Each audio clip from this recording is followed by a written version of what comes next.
Hello guys, welcome back to my channel, and today I want to talk a little bit about Sony 18-105 f4 lens. I think that a lot of you guys know this lens because it's a very popular lens. It's almost like a kit lens for a lot of guys, and the one thing I want to talk about, I want to check if you really need that power zoom feature.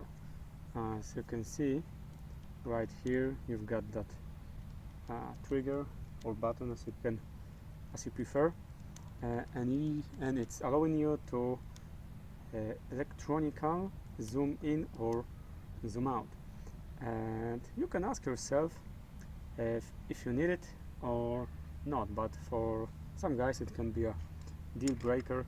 So today I want to check how it works. Is it good or not? And I want to talk a little bit about if you really need that feature.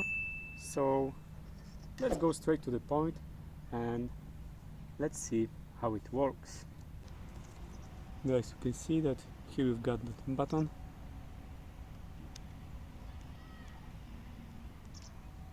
and depends on if you will go to the maximum, it goes fast, and if you will put it a little bit, it will go very slowly. Okay, so guys, let's check what is this even, that power zoom feature. So in general it allows you to zoom in or zoom out in electronical way, so it's like that.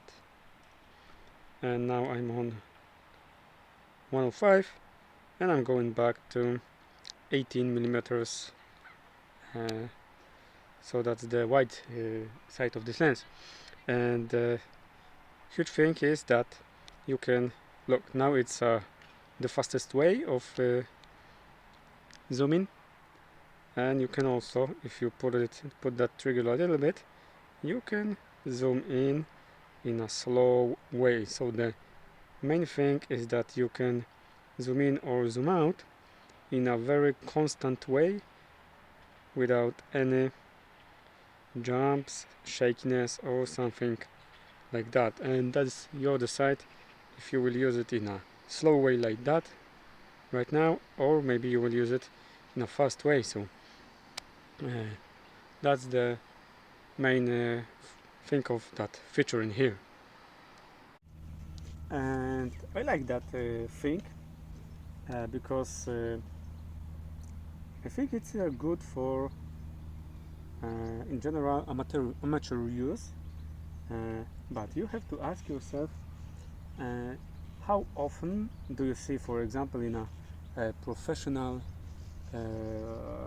productions, how often do you see that zooming in or zooming out while action?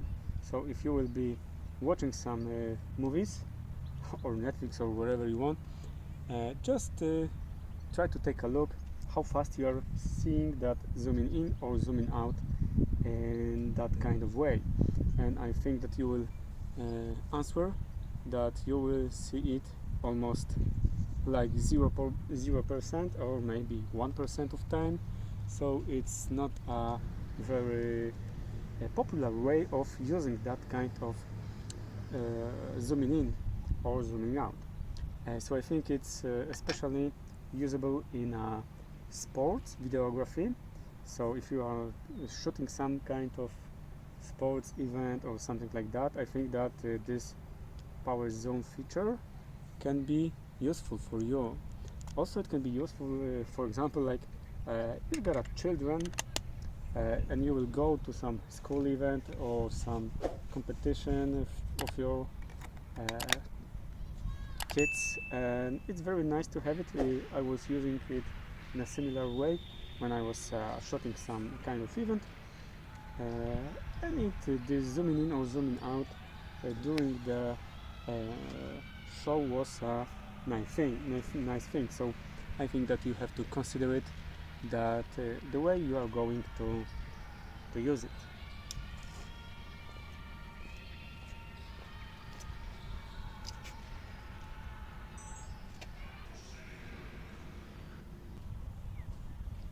So guys, once again, when if you ask me, hey mate, if I really need that power zoom feature, my answer will be it depends.